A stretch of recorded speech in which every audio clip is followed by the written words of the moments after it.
কাঠফাটা গরমে গোপাল ক্লান্ত হয়ে বাড়ি ফিরছে। সারা শরীর ঘামে ভর্তি। বৃষ্টির দেখা নেই বহুদিন। নিজের মনেই গোপাল বলল, উফ, আর ভালো লাগে না, কবে যে একটু বৃষ্টি হবে। রোদ যেন আগুনের ফুলকির মতো ঝরছে আকাশ থেকে। নদী শুকিয়ে গিয়ে বালুচরে পরিণত হয়েছে। পুকুরের তলায় কাদা পর্যন্ত নেই।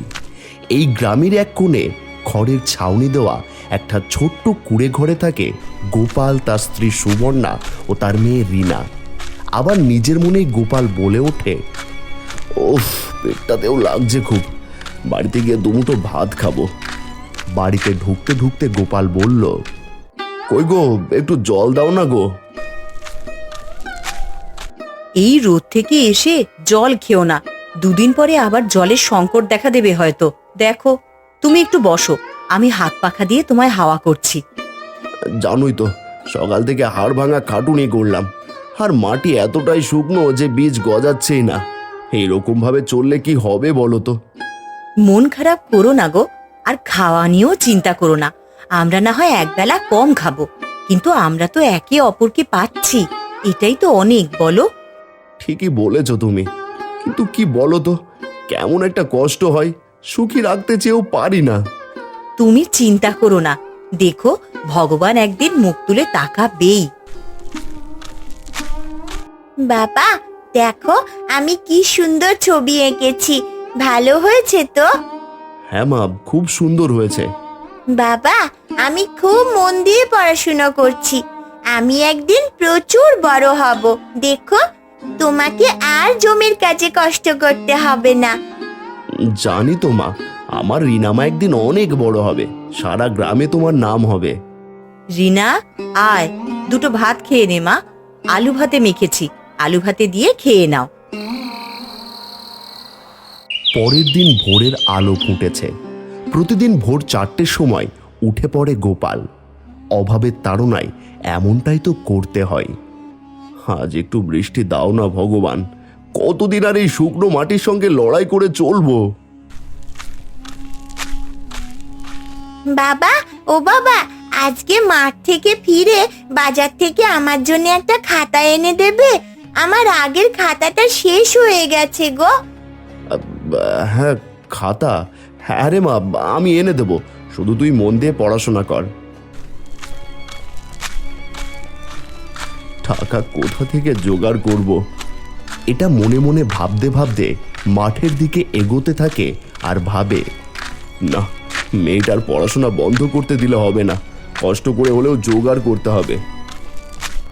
সেদিনও জমিতে বীজ গজানোর বৃথা চেষ্টা করে গেল, লাভের লাভ কিছুই হলো না। নিজের মনে মনে সে বলে উঠল, মহাজনকে আমি কি জবাব দেব, আমি যে আর কিছুই ভাবতে পারছি না, অন্য কিছু একটা ব্যবস্থা যে আমাকে করতেই হবে। কাছে কিছু টাকা পয়সা ছিল গোপালের, সেখান থেকে 50 টাকা বের করে মেয়ের জন্য দুটো খাতা কিনল। অন্য উপায় খুঁজতে গিয়ে সামনে একটা গ্যারেজ দেখতে পেল। সেখানে গিয়ে গ্যারেজ মালিককে বলল, বাবু, আমাকে দোকানে একটু কাজে নেবেন, গ্যারেজে যা কিছু আছে ধুয়ে মুছে দিতে পারবো, আরও যদি কিছু বলেন তাও করে দিতে পারবো, তার জন্য আপনি যা দেবেন আমি তাই নেব।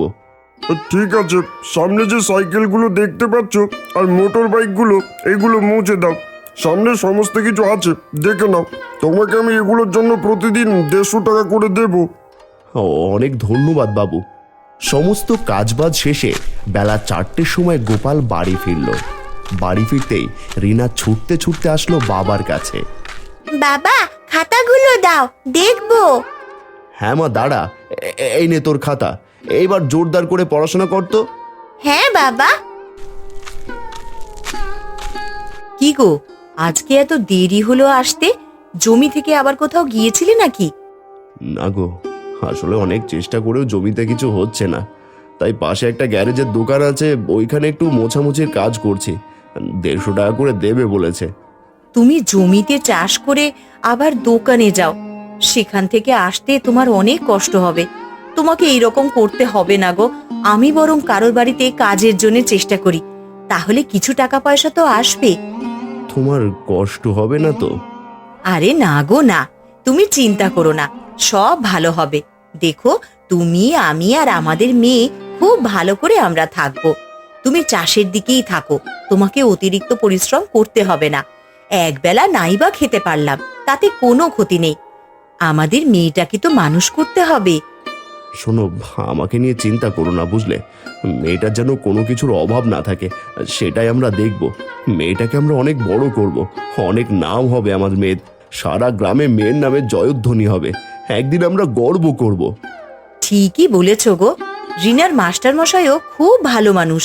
উনিও বলেন রিনা খুব বুদ্ধিমতী মেয়ে, ও অনেক বড় হবে, গ্রামের নাম উজ্জ্বল করবে। দেখো, একদিন ভগবান ঠিক আমাদের দিকে মুখ তুলে তাকাবেন, আমাদের মেয়ে অনেক বড় হবে। এ তো আমাদের আনন্দ গো। স্বপ্ন দেখবে খুব শীঘ্রই সত্যি হবে। আর শোনো, আজ ভাত একটু কম আছে, রাত্রিবেলায় আমি খাবো না, তুমি আর রিনা খেয়ে নেবে। না, এটা বলো না তুমি। তুমি না খেলে আমার মুখে ভাত যাবে কেমন করে? তুমি তো সারা দিন মাঠে খাটো, তোমার শক্তি না থাকলে সংসারটাও যে ভেঙে যাবে। আমি না খেলে কিচ্ছু হবে না। আচ্ছা ঠিক আছে, তাহলে আমি আর তুমি দুজনে মিলে একসাথে ভাগ করে খাবো। রাত্রিবেলা মেয়ে রিনাকে খাইয়ে গোপাল ও সুবর্ণা যা ভাত আছে দুজনে মিলে ভাগ করে খেয়ে নেয়। বাড়ির বাইরেটাতে এসে বসে গোপাল। আকাশের দিকে তাকিয়ে দেখে বজ্রপাত হচ্ছে, মেঘে ছেয়ে গেছে গোটা আকাশ। আবার খানিকক্ষণ বাদে দেখে মেঘ আস্তে আস্তে সরে যাচ্ছে। গোপাল মনে মনে বলে, হায় রে ভগবান, এ কেমন লীলা দেখাচ্ছ তুমি? মেঘ আনছো অথচ বৃষ্টি কেন দিচ্ছ না? এভাবেই কাটতে থাকে দিন। প্রতিদিন ভোরবেলা আশা করে ঘুম থেকে উঠে একটু বৃষ্টির জন্য, কিন্তু সেই আশা ভেঙে যায়। খরা কাটছে না, মাঠে সব ফসল শুকিয়ে গেছে। জমিটা একেবারে শেষ হয়ে গেল। এখন মহাজনের ঋণটা কেমন ভাবে শোধ করব? হে ভগবান, কিছু বলো আমাকে। আকাশের দিকে তাকিয়ে আছে গোপাল। এমন সময় দূর থেকে একজনের গলা শোনা গেল। কি রে গোপাল, শুনছি তোর দেনা এখনো শোধ হয়নি। ভালোই তো আছিস দেনা শোধ না করে।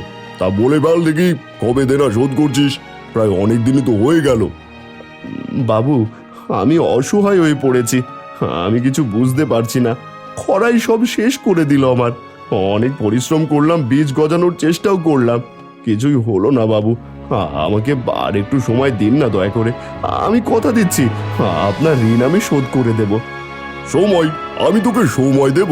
তোকে আমি টানা 1 বছর সময় দিয়েছি, এখনো তুই আবার বলছিস সময় দিতে? শোন, এখন আর সময় নেই। যদি নিজের ভালো চাস তো তাড়াতাড়ি টাকাটা শোধ করে দে। আর জানিসই তো, যদি টাকা শোধ না করিস তাহলে তোর জমি আমার হয়ে যাবে। বাবু দয়া করে। ওই বাবু টাবু বলে লাভ নেই। হ্যাঁ, আমি তোকে যা বলার বলেছি। দয়া করেন মশাই, আমাদের মেয়েটার পড়াশোনা চালাতে হবে। সবকিছু কেড়ে নিলে আমরা বাঁচবো কি করে? আমি ওসব খাতা কলম বুঝি না, আমি শুধু টাকা বুঝি, বুঝলি? টাকা। কালকের মধ্যে যদি আমার ঋণ শোধ না করা হয়, ওই সব জমি আমার। দরজাটা জোরে বন্ধ হয়ে গেল। মহাজন চলে গেল। এমন অবস্থায় ভেঙে পড়ল গোপাল ও সুবর্ণা। মা, আমাদের এই বাড়িটাও কি নিয়ে চলে যাবে ওই জেঠুটা? আমি কি আর স্কুলে যেতে পারবো না মা? না মা, তুই পড়বি, তুই স্কুলেও যাবি, কোনো ভয় নেই তোর। যত কষ্টই হোক, তোর পড়াশোনা চলবে। মন দিয়ে পড়াশোনা কর মা। ভগবান, হে তুমি কোন দিন দেখাচ্ছ? আজ যে শুধু খরার জন্য তুমি আমাদের ভূমি নয়, মানুষের মনেও খরার জন্ম দিলে। এখন আমরা বাঁচবো কি করে? দেখো, এই ঋণের বোঝা একদিন সরে যাবে, আমরা অনেক সুখী হব। তুমি চিন্তা করো না, আমাদের মেয়ে আছে তো, বলো। সুবর্ণা তার মেয়ে রিনাকে খাইয়ে স্কুলে পাঠিয়ে দিল। গোপালও প্রতিদিনের মতো মাঠে চাষের উদ্দেশ্যে গেল। সমস্ত রান্নাবান্না মিটিয়ে সুবর্ণা পাশের পাড়া শুভমদের বাড়িতে কাজ পেয়েছে, সেখানেই সে কাজে চলে গেল। গোপাল মাঠ থেকে ফেরার সময় রিনাকে নিয়ে একেবারে বাড়িতে ফিরবে। হায় রে, আমি অসহায় হয়ে গেলাম। আমার বউ মেয়ে যে আমার উপর তাকিয়ে বসে আছে, আমি কি করব? কিছু উপায় বলো ভগবান, কিছু উপায় বলো। গোপাল মনে মনে ভাবল হয়তো আজকেই তার এই জমিতে আসার শেষ দিন। শেষবার জমিকে আঁকড়ে ধরে অঝোর ধারায় কান্না করতে করতে বলে উঠল, তুই আমার সন্তানের মতো, আজ হয়তো শেষবারের মতো তোর কাছে এলাম, আর আসবো না আমি। কাল থেকে তো তুই অন্য কারো, আমি আর আসবো না। তোকে নিয়ে নেবে মহাজন, আর চাইলেও তোকে আমার কাছে পাবো না।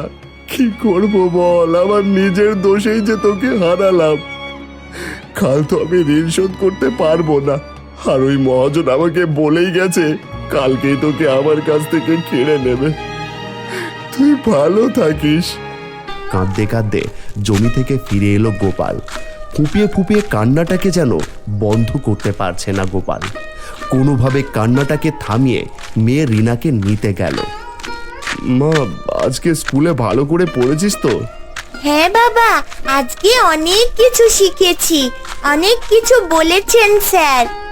বাহ, এমনভাবে পড়াশোনা চালিয়ে যাও মা। হ্যাঁ বাবা। বাড়ি পৌঁছে গোপাল দেখল হাঁড়িতে অল্প কয়েকটা ভাত পড়ে আছে।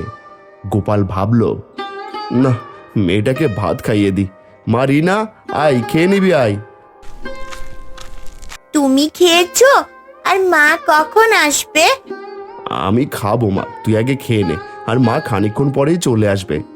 এই রে বাবা, ভুলে গিয়েছিলাম, আমি স্কুলে তো মিড ডে মিল খেয়েছি, তুমি খেয়ে নাও। ঠিক বলছিস তো মা? হ্যাঁ গো বাবা, খেয়েছি আমি। পড়তে বসছি বাবা আমি, কেমন?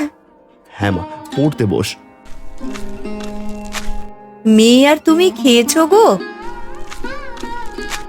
এই তো তুমি চলে এসেছো, বাহ, ভালোই হলো। আর মেয়েটা তো স্কুল থেকে মিড ডে মিল খেয়ে এসেছে, আর আমি তোমার জন্য অপেক্ষা করছিলাম। এসো একসাথে খেয়ে নিই। হ্যাঁ চলো খেয়ে নি। ঘর থেকে বেরিয়ে এলো রিনা, মার বাবাকে বলল, জানো, আজ স্কুলে স্যার আমাকে বলেছেন আমি ক্লাসে সবচেয়ে ভালো লিখি আর সবচেয়ে ভালো বুঝতে পারি। তিনি বলেছেন আমি চাইলে একদিন শিক্ষক হতে পারবো। সত্যি মা? বাহ, আমাদের মেয়ে একদিন শিক্ষক হবে, তখন আমার মেয়ের কাছে সব বাচ্চারা পড়তে আসবে। শিক্ষক? ওরে বাবা, হ্যাঁ রে মা, যদি তুই শিক্ষক হোস তবে তো এই সংসারই বদলে যাবে রে। রিনা আত্মবিশ্বাসের সাথে বলে উঠল, বাবা, তুমি আর জমির জন্য কষ্ট করো না, আমি বড় হলে অনেক টাকা উপার্জন করব, তোমার সব ঋণ আমি শোধ করব। আমার মেয়েটা, তুই যদি সত্যিই পড়াশোনা করতে পারিস তবে আমার যত কষ্টই হোক সব সার্থক হবে। যাও, মন দিয়ে পড়াশোনা করো মা। রিনা পড়তে চলে গেল। সুবর্ণা তার স্বামীর উদ্দেশ্যে বলল, শোনো, জমি যদি যেতেও হয় যাক, কিন্তু রিনার পড়া বন্ধ হতে দেব না। ওর ভবিষ্যৎ আমাদেরকে সুনিশ্চিত করতেই হবে।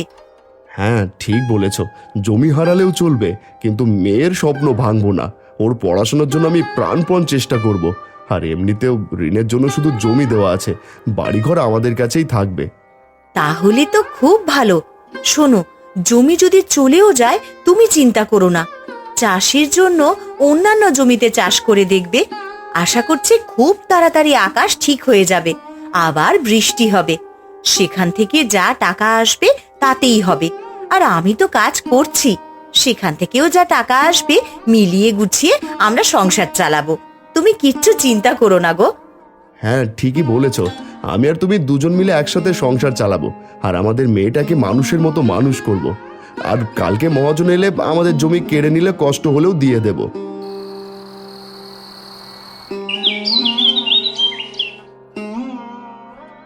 পরের দিন সকালে মহাজন গোপালের বাড়িতে এলো। গোপাল, তাহলে আজ থেকে তোমার জমি কিন্তু আমার। বাবু, জমিগুলোকে একটু ভালো করে রাখবেন, ওর মধ্যে আমার অনেক ভালোবাসা আছে, অনেক কষ্ট, অনেক পরিশ্রম আছে, ওটাকে একটু বাঁচিয়ে রাখবেন। আমার বিনীত অনুরোধ আপনার কাছে। ঋণ শোধ করতে পারিস না আবার বড় বড় কথা। জমি এখন থেকে আমার, আমি যা খুশি তাই করতে পারি, তুই বলার কি? হ্যাঁ, মহাজন চলে গেল এই কথাটা বলে।